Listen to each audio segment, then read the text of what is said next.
Connect My Guru. My name is Sudeshna Hor, and currently I am a high school faculty of Rockwell International School,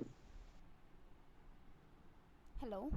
International Residential School, as a high school English teacher, and as their part-time math and science teacher as well.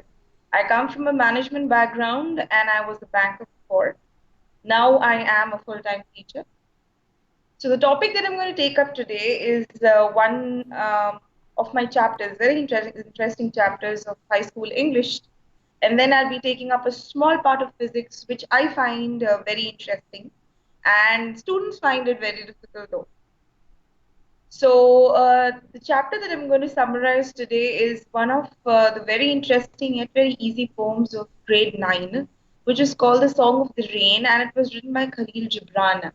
He was a Lebanese poet, an American Lebanese poet, and he actually talks and writes about nature, a lot about nature.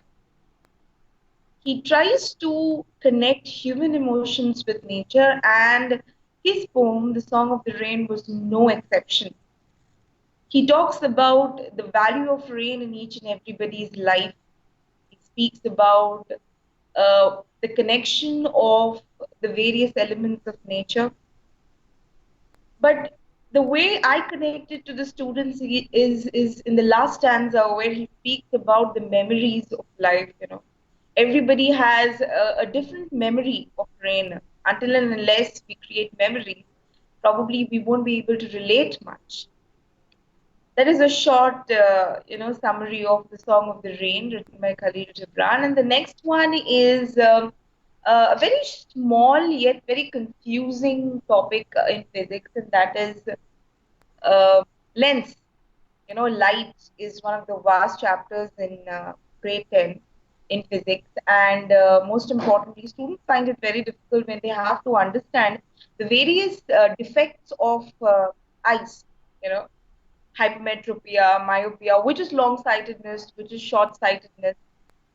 Most importantly, it's very easy to understand this particular concept if it's taught in a very logical way.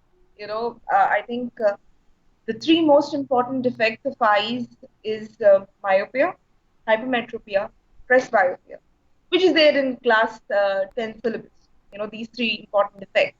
And the lens, the corrective lens, which is used by such people in order to correct their defects.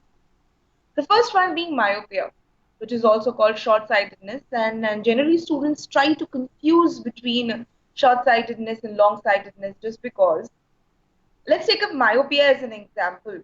How I generally teach my students is I'll rather hang a few balloons and then I'll show them that, if a student is able to see this, a student who says that, I'm unable to see, I'm unable to, everything is very blurry to me.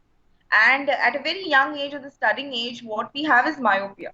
It's very general. So I'll tell them, okay, this is the balloon hanging. Are you able to see this? The student generally says, yes. Coming to the next one. Yes, the next one. It's a bit blurry. So myopia is one particular defect, which is actually short-sightedness. And short-sightedness means a myopic patient can see, a myopic disorder, not exactly a patient. A person actually suffering with myopia can actually see things which are at a shorter distance, but they can't actually see things at a longer distance.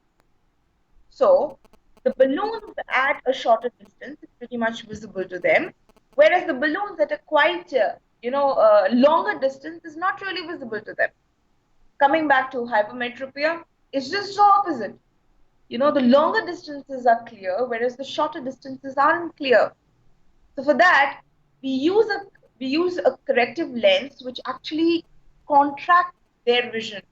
For that, we use a convex lens. Whereas when we actually need to magnify or we need to see things at a far distance, we'll use a concave lens, which actually will magnify their vision.